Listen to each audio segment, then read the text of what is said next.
안녕하세요. 해공호정입니다. 자, 미국 연방정부의 예산안 처리 시한 12월 20날 미국 현지 날짜입니다. 앞두고 있습니다. 자, 이를 앞두고 미국 증시가 우리 지난 밤에 크게 급락했기 때문에 혹여나 이 부분들이 실제로 주가 여기가 고점을 기록하는 어떤 촉매제가 되는 건 아닌지 우리가 중요하게 체크해야 되는데요. 오늘 연방정부의 셧다운 가능성에 대해서 오늘 짚어보도록 하겠고요. 그리고 미국 증시 전망도 함께 해보도록 하겠습니다. 자, 구독, 좋아요, 알림 설정 잊지 마시고요. 지금 바로 시작해 보도록 하겠습니다. 자, 우리 나스닥 종합 차트를 기준으로 말씀을 드릴 테니까요. 차근차근 우리 내용들 보면서 전망도 해보도록 하겠습니다. 자, 일단은 핵심적으로 우리가 봐야 되는 내용이 바로 임시 예산안인데, 앞에서 이미 미국의 여와 야 결국은 합의해서 내년 3월 14일까지 추가 임시 예산안에 합의는 했어요. 트럼프의 당선인이 지금 이를 반대하고 있기 때문에 문제가 되는 거예요. 재난구호금 290억 달러, 농민경제지원 100억 달러 등이 다 포함되어 있는데, 앞서서 16의사당 폭동 조사 차단 조항, 그다음에 의원 급여 인상 등이 포함되면서 반대 의견이 커지고 있어요.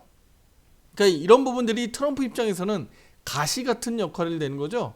그럼 트럼프 입장에서 그러면 어떤 내용들을 얘가 지금 하고 있느냐라고 보면 모든 것을 받으려고 한다, 협박을 하고 있다.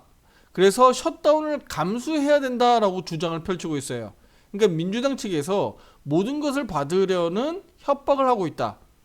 부채 한도 증액을 바이든 정부 시기 내에서 하도록 강요하고 있다라고 하는 거예요.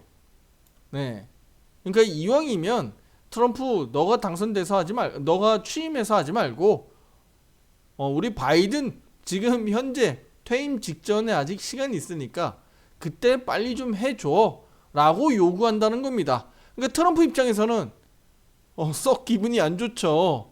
그러니까 트럼프 측에서는 지금 실세가 누구예요? 일론 머스크죠. 일론 머스크가 예산안에 대해서 강력하게 반대 입장을 하고 있잖아요. 이런 부분들을 고려했을 때 연방정부의 셧다운 가능성을 우리는 높게 봐야 된다. 그러니까 가능성이 아예 없다고 볼 수는 없죠. 과거에 우리 트럼프 정부 당시에 과거에도 셧다운 됐었던 경험이 있기 때문입니다. 무슨 얘기인지 아시죠? 언제입니까?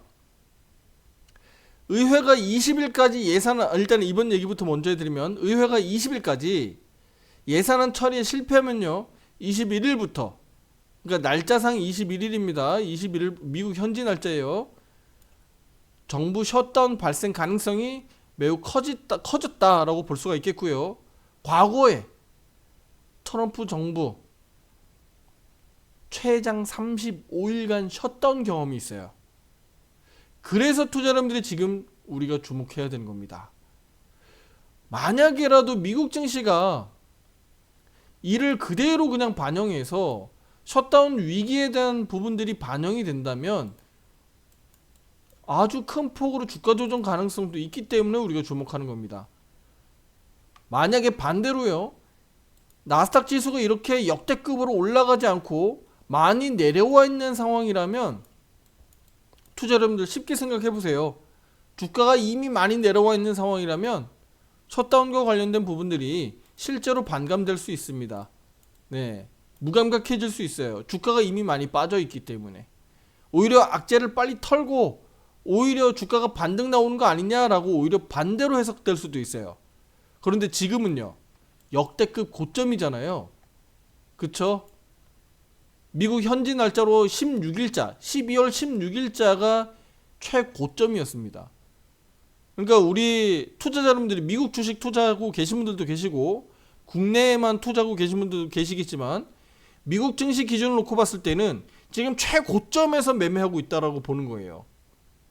그러면 한번 꺾이기 시작하면 얼마나 많이 꺾일까요? 그 부분들을 투자 여러분들이 주목해서 앞으로 대응해서 보셔야 되는 겁니다. 왜냐면 자칫 잘못하면 최고점 영역에서 미국 증시 20%고 30%고 주가 지수가 20, 30% 이상 내려올 수도 있기 때문에 이 부분을 투자 여러분들 꼭 명심하셔야 된다. 그러면 어떻게 됩니까? 무조건 주식에 대해서 그냥 몰빵하는 게 아니라 일부 현금도 챙기거나 아니면 인버스를 투자한다거나 대책을 좀 강구해야 되겠죠. 자, 우리 주식 투자하는 분들 입장에서 보면, 자, 선물 옵션 하는 분들은 콜 베팅 했다가 반대로 풋을 잡을 수도 있으니까, 그쵸, 떨어지는 우리 공매도라고 얘기하면 되죠. 선물 옵션 모르시는 분들은. 그럼 공매도와 같이 우리가 풋 베팅하면 가능은 한데, 그냥 마냥 우리 주식만 투자하시는 분들 입장에서는 어때요? 주식만 투자하시는 분들 입장에서는 두 가지밖에 없습니다. 방어할 수 있는 방법은 두 가지밖에 없어요. 한 가지는 무조건 현금하고요. 다른 한 가지는 ETF를 통한 인버스 매매하는 거, 이것밖에 방법이 없어요. 현금은 뭐예요? 현금은 보수적인 내가 대응 방법. 보수적. ETF로 인버스로 내가 방어하는 방법은 적극적인 방법이죠. 이렇게 주식 시장이 떨어지는 것을 방어할 수 있다. 요 정도 체크하시면 됩니다, 투자 여러분들. 우리 오른쪽 화살표 매매방은 ETF 인버스 레버리지도 우리 화살표 매매 신호로 의견을 드리고 있으니까 많은 투자 여러분들 관심 부탁드리도록 하겠고요.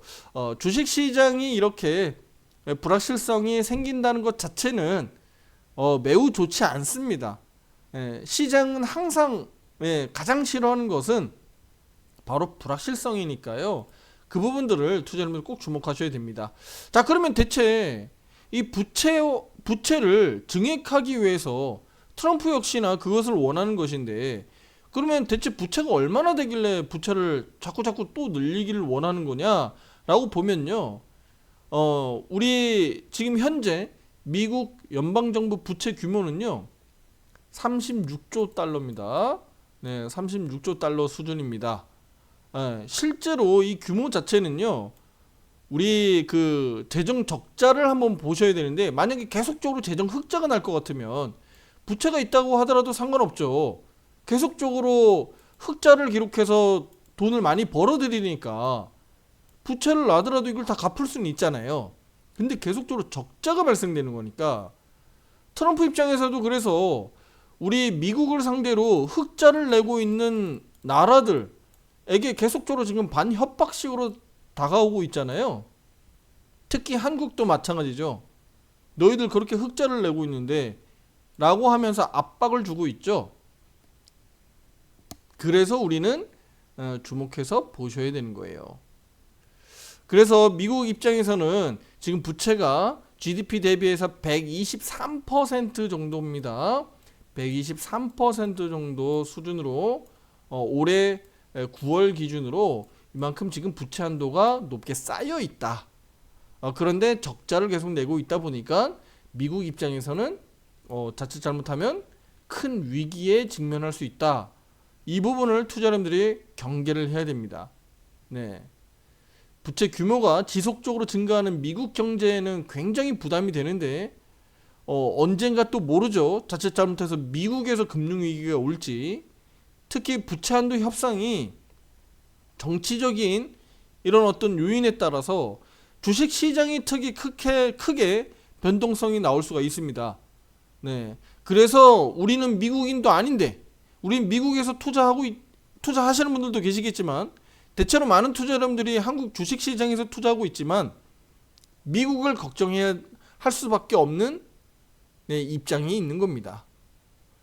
그래서 투자 여러분들에게 제가 말씀드리고 싶은 거는요, 어느 한 종목에 몰빵하거나 아니면 주식 시장에서 내가 포트폴리오를 너무 다각화하지 않고 너무 좁게, 너무 한쪽에 몰려 있다면 조금 포트폴리오를 다각화할 필요가 있겠다. 자산 배분을 조금 더 신경 써서 혹여나 미국 시장이 크게 폭락으로 이어진다면 나중에 미국 시장이 다시 역사적인 고점을 갱신하면서 올라간다고 하더라도 그 내려오는 이 폭 자체가 작게 끝나지는 않을 겁니다. 네. 기간이야 뭐 한 달에 끝날지 두 달에 끝날지 우리가 장담하기는 어렵지만 그 떨어지는 진폭 자체는 작지 않을 거예요. 왜냐면 미국 증시가 지금 현재 역대급이기 때문입니다. 자, 연간 차트로 왔습니다. 지금부터 이제 기술적 분석으로 좀 볼게요. 연간 차트입니다. 미국 증시는요, 연간으로 놓고 봤을 때 30-40% 정도의 변동성이 나오면, 그 정도면 1년 동안 올라갈 수 있는 진폭 다 올랐다 정도로 우리가 해석할 수가 있어요. 과거에 그 1990년도 당시에 86% 오른 적은 딱 있어요. 바로 이때 당시가 뭐냐면 그 닷컴 버블이 있을 때 그 전입니다. 그 전에 이렇게 많이 올랐어요. 그걸 제외하고는 보통 일반적으로 우리가 미국 증시가 좀 크게 올랐다 그러면 한 3-40% 정도 연간 3-40% 정도 올랐다라고 보는 게 맞습니다. 자, 그러면 올해는 얼마 올랐나요? 올해 고점이 34.6%입니다. 올해 고점이 34.6%예요. 얼마 전에 찍은 고점입니다. 며칠 전에요. 그러면 지금부터 혹여나 불확실성이 대두돼서 차익 매물이 나올 수도 있고, 아니면 올해는 버틴다고 하더라도 내년으로 가면서 문제가 발생되면서 아래로 크게 내려간다면 이거 걱정해야 되지 않을까요, 투자 여러분들? 네, 걱정해야 됩니다. 네, 그냥 단순히 우리가 쉽게 볼 문제는 아닙니다. 네, 물론 미국 증시가 글로벌 증시를 이끌고 있는 탑이기 때문에, 물론 우리 국내 증시가 못 간다고 해서 미국 증시가 못 간다 뭐 이런 얘기는 아닙니다만, 반대로 얘기하면 미국 증시가 빠지는데 한국 증시가 반대로 올라간다, 이 얘기 자체가 말이 안 되잖아요. 그렇죠? 대부분 우리 금융 이 주식과 관련돼 있는 이런 시장은 미국을 추종하게끔 상품들이 많이 다 만들어져 있기 때문에 절대 말이 안 됩니다. 그래서 우리가 주의해야 되는 거죠. 경계해야 되는 거고요. 그래서 투자 여러분들이 지금부터 경계하면서 포트폴리오 점검을 나서야 됩니다. 네. 왜냐?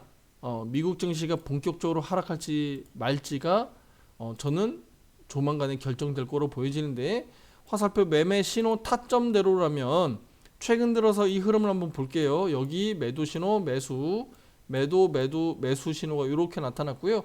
그간에 올라오는 사이에서는 매매 신호 타점들이 나타나지 않았습니다. 하지만 보시다시피 간밤에 급락으로 이어졌기 때문에 단기적으로 지금 추세가 꺾였거든요. 나스닥 종합지수 기준입니다. 그러면 여기가 고점이라고 놓고 보면 나스닥 종합지수 기준으로 하루 이틀 빠르게 반등, 급반등이 나오지 않으면 여기에서 매도 신호, 고점 신호라고 신호가 잡힐 가능성이 매우 높습니다. 네, 아시겠죠? 그리고 추세 한번 볼게요. 추세가 지금 여기 기준으로 해서 요렇게 지금 이어지거든요. 이 추세가 어때요? 지금 요렇게 만들어지죠? 네, 요렇게 만들어집니다. 이 주추세가 역시나 깨지면 문제가 되겠죠, 투자 여러분들. 깨지면 문제가 되는 거예요. 그럼 여기는 어떻게 될까요? 깨지면 여기 올라갈 때 저항작용 될 가능성이 높거든요. 그래서 중요한 겁니다. 요 정도까지는 충분히 이해하실 거라고 생각이 됩니다. 네, 기술적 분석을 이렇게 하고 실제로 무너졌을 때를 대비하는 겁니다. 무너지지 않으면야 다시 올라가면 투자 여러분들이 매매하는데 어렵지 않습니다. 하지만 무너졌을 때는 주식시장이 초비상이 걸리기 때문에 대비를 하지 않았을 때 투자 여러분들이 상당한 위기에 봉착할 수 있고요. 대응 방법이 없어집니다. 왜 대응 방법이 없어지죠? 돈이 다 쌍끌이 묶이게 되니까. 쉽게 얘기하면 우리 물린다라고 하죠. 다 주식 시장의 그 종목에 돈들이 묶여버리니까 대응이 안 돼요. 대응. 다시 한번 말씀드리면 미국 시장이 본격적으로 추세가 우하향으로 만약에 내려간다면 오르락내리락 하겠죠. 예를 들어서 과거를 빗대서 좀 말씀을 드려볼게요. 과거에 이런 때가 있었죠. 네, 2020년, 21년도 당시입니다. 네, 금리 빠바박 올릴 때, 물가 올라갈 때 여기 한번 보세요. 이럴 때도 이렇게 추세 하향으로 꺾여 내려가죠. 그런데 보세요. 한 번씩 내려갈 때는 언더슈팅으로 크게 내려가지만 결과적으로는 이렇게 반등들이 나오죠. 그쵸? 반등들이 나온단 말이에요. 근데 내가 돈이 다 묶여버리면 이렇게 반등 나오는 구간들에서 투자 여러분들이 매수해서 수익을 낼 수 있어야 되는 거 아니겠습니까? 아니면 물려있는 종목이라면 이렇게 반등 나올 때 국내 증시 반등 나올 거기 때문에 대책을 세우거나 물타기를 하거나 아니면 다른 종목들 수익을 좀 내서 전략적으로 손해보고 있는 종목들 털고 나오거나 방법을 사용할 수 있잖아요. 하지만 이 고점 영역에서 내가 쌍끌이 모든 돈이 묶여 있다면 어떨까요? 이거 내려오는 거 그냥 마냥 기다려야 되죠? 마냥 그냥 기다려야 되잖아요. 이해되시죠? 네. 2021년도 하반기, 2022년도를 제가 지금 보여드렸습니다. 우리 국내 증시 코스피 지수도 한번 그렇게 볼까요? 네. 자, 요렇게 볼게요. 2021년도, 2022년도 당시를 보면 우리 국내 증시 코스피 지수입니다. 저 요렇게 볼게요. 예. 요렇게 보면 되겠네요. 그쵸? 바로 여기입니다. 여기. 우리 국내 증시도 이렇게 미국 증시 영향을 받고 그대로 같이 밀려 내려가잖아요. 그런데 만약에 이 고점 영역에서 내가 같이 물려서 내려갔다면 투자 여러분들 어떨까요? 제가 그 말씀을 드리는 겁니다. 한국 증시 대략 3,300포인트라고 말씀을 드리면 올해 내내 3,300포인트 왔나요? 네. 근처에 근접하지도 못했죠. 그러니까 실질적으로 여기 구간에서 주식을 사고 팔고 하다가 물렸던 주식들은 어떻게 됐을까요? 네. 지금 본전이 안 왔다는 얘기죠? 그쵸? 네. 여기가 지금 이 모양이었으니까 여기에 고점이었으니까 터무니없죠. 제가 지금 얘기하는 게 바로 그겁니다. 대응 자체가 안 된다. 고점에서 물렸을 경우. 지금 그러면 한국 증시는 미국 증시 대비해서 많이 밀려 있는데요. 네. 그러면 떨어지는 진폭 자체는 미국 증시보다는 덜할 수는 있습니다만 반대로 올라가진 않습니다. 그럴 리가 없어요. 만약에 반대로 올라가려면 어떻게 해야 되죠? 올라가는 방법은 있습니다. 방법은 있는데 불가능하기 때문에 제가 말씀을 안 드리려고 하는 건데 말씀은 드릴게요. 방법은 있습니다. 국내 경제 성장률이 네, 지금 2.1%냐 뭐 이런 얘기 나오고 있고 내년에는 1.9%냐 이렇게 얘기가 나오고 있는데 우리 경제 성장률이 3% 예, 말도 안 되지만 4% 말도 안 되게 경제 성장률이 3, 4%로 나온다? 그럼 한국 증시 날아가죠. 네. 나 홀로 급등 강세 나올 수 있습니다. 3, 4% 나온다는 얘기는 무슨 얘기죠? 투자 여러분들? 한국은 수출 주도형이니까 수출이 잘 된다는 얘기잖아요.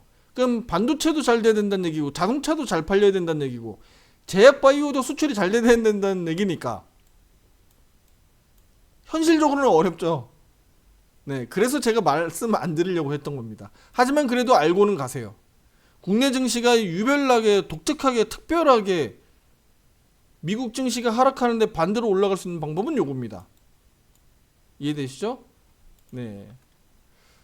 그럴 확률은 없다라는 것을 저는 말씀드리고 싶어요. 그래서 떨어질 때 미국 증시가 예를 들어서 곤두박질 칠 때 한국 증시도 떨어지긴 하는데 그 진폭 자체가 좀 작을 수는 있다. 네. 하지만 떨어지는데 반대로 오르진 않는다. 그래서 최종 이제 결론 짓겠습니다. 미국 증시는 셧다운 위기에 봉착했습니다. 날짜상으로는 미국 현지 날짜로 20일 날짜가 되겠고요. 그러니까 한국 우리 투자 여러분들 입장에서는 오늘 내일 그렇죠 금요일까지 또는 다음 주 월요일 날로 가면서 미국 증시가 어떤 흐름들이 나오는지 주목해서 보시면서 대응할 필요가 있겠고요. 자, 지금 현재 미국 나스닥 100 선물 지수입니다. 현재 선물 지수 흐름은 0.3%가량 반등 흐름이 나오고 있어요. 그러면 실제로 그 위기를 벗어난다면 미국 증시가 아주 빠르게 반등 나올 수 있겠죠. 미국 선물 지수, 나스닥 종합 다 마찬가지입니다. 급반등 나올 수 있겠죠. 그러면 투자자분들 또 다시 적극적으로 매수할 수 있어요. 한국 증시 또 적극적으로 올라갈 수 있습니다. 네, 하지만 우리는 위기에 대비할 필요가 있다라는 것을 말씀드리는 거예요. 올라가는 척 했다가 아래로 고꾸라지면 투자자분들 대응할 방법이 없거든요. 그래서 이런 점을 제가 오늘 말씀을 드리면서 투자자분들에게 잘 대응하실 수 있도록 말씀을 드리도록 하겠습니다. 자, 이런 부분에 있어서 혼자 대응하기 어렵다 하시는 분들 가입 신청 문의 위에 번호로 문자로 주시면 되겠고요. 항상 주식시장은 주식시장 자체가 위험한 거기 때문에 이런 내용들을 실시간으로 잘 판단하고 대응하는 것이 무엇보다 중요하다. 이렇게 말씀을 드리도록 하겠습니다. 자, 다음 영상에서 더 좋은 내용으로 찾아뵙도록 하겠습니다. 감사합니다.